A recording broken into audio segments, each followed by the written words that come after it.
Today, you need to make every second count when you're building your company's follower base. And one of the best ways to do that is with hashtags and ad handles. It's a way of connecting up to communities very effectively with every retweet that you do. And it works on Twitter, LinkedIn, Instagram, and a lot of other sites. So the better you understand how hashtags work, the more effectively you can reach out to communities and grow your follower base. So let me show you some tips on how to do it. So let me show you an example of how we can use hashtags and ad handles to really reach a target audience. So what I have here is a recent Wired article that was posted onto my Twitter page, and it's about a 773 million record breach, and it's something that I think would be of interest to my readers. So I want to tell them about it, and I want to let them know that I found this great article on Wired. Now you might say, well, they'll see it. Important to actually emphasize it more, to get maximum reach. So what I want to do here is I want to go out, and here is the actual article. And so, as you notice, it has a huge address. I don't want to have that big of an address in my tweets or to put it onto LinkedIn.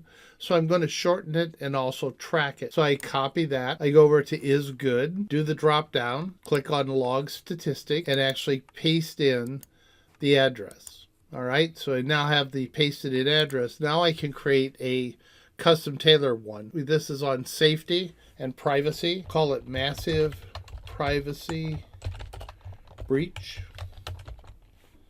2019.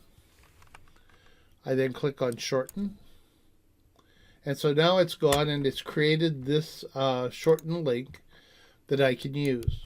So I'm going to go over to Twitter and I'm going to click on retweet, but I'm actually going to do a comment tweet. So I'm going to say something like at Wired to give them the credit.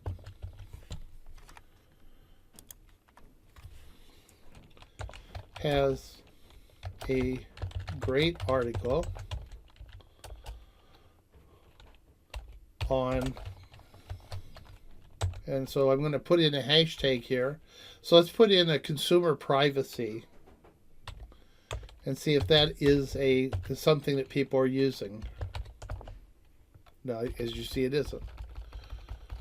On data privacy. Okay, so there's a term. Data privacy and data security. And so as you see, as I type these in, I'm actually going to reach out to anyone who's searching on those terms to read it. So I've said data privacy, data security. On a data breach, there you go, data breach of 773 million emails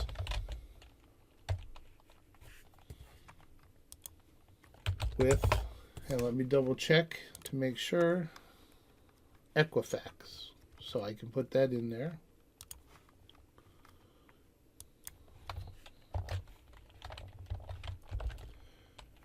And so notice I'm using an ad handle.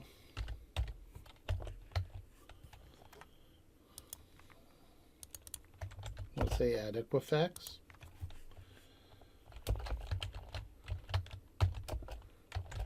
Read about it. I'll make it even more, I'll say yesterday. Read about it at, now I'll copy in, paste in my, now I can put in some other ones. Like, for example, GDPR is the privacy legislation happening in Europe. So they might be interested in reading this. I'll just put in privacy. I want to tell, for example, students that are on my social media. social marketing site, so I'll talk to them. I'll talk to Medill students. And so what I can do is I can use ad handles, and I'll talk to my content strategy. So what I'm going to do is I'm going to send this out. And if you take a look at this, I've given credit to Wired. I've put in some terms that are going to be of importance to my readership. I've cited Equifax. I put in the actual article link. Now I can track that. And then I put in some other hashtag terms that are other communities. So if you're searching for CMO, since this is a marketing article or marketing issue, I can put that in.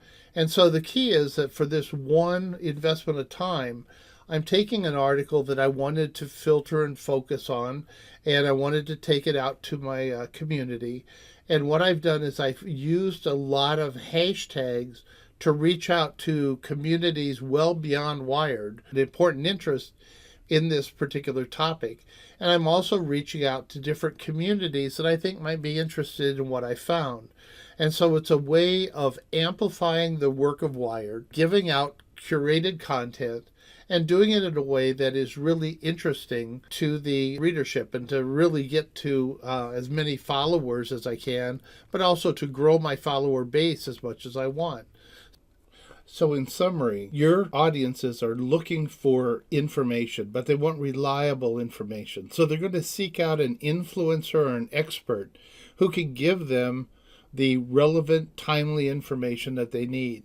And so what I'm suggesting is you become an influencer by connecting up with the communities of interest to your target market. So what I suggest to you is to learn the language of social. Use hashtags liberally in your tweets to identify topics and themes of interest to your particular community. You also want to use ad handles because they identify individuals, companies, and communities that are important and that will be looking for information on this particular topic. It's a part of give to get. If you want to get a lot of followers, you need to give credit to the communities and to the individuals who are supplying you information. So what you want to do is find content that's relevant and timely to your target audience. It doesn't have to be something you create. Vet it to make sure it's really useful and good for them. Determine if you want to have a tracking link or not. You don't have to, but tracking links let you see what's happening with that particular tweet or that particular communication. For Twitter, craft a message with as many hashtags as feasible. Remember, you can put them in at the end of your message as well as in the message. Add handles for relevant groups or to give credit to the individual where you got the information. Post a tweet with a comment. You can do the same thing using other relevant social systems. For example, you can not only do this on Twitter, but you can do it on LinkedIn. You can do it on Instagram. They all use hashtags to identify important topics. For example, LinkedIn uses the ad handle to identify individuals, companies, and communities. And so these are universal ways of building a follower base very easily. If you have any questions, please let me know. Email me, or you can find me on Twitter at randy.lavick.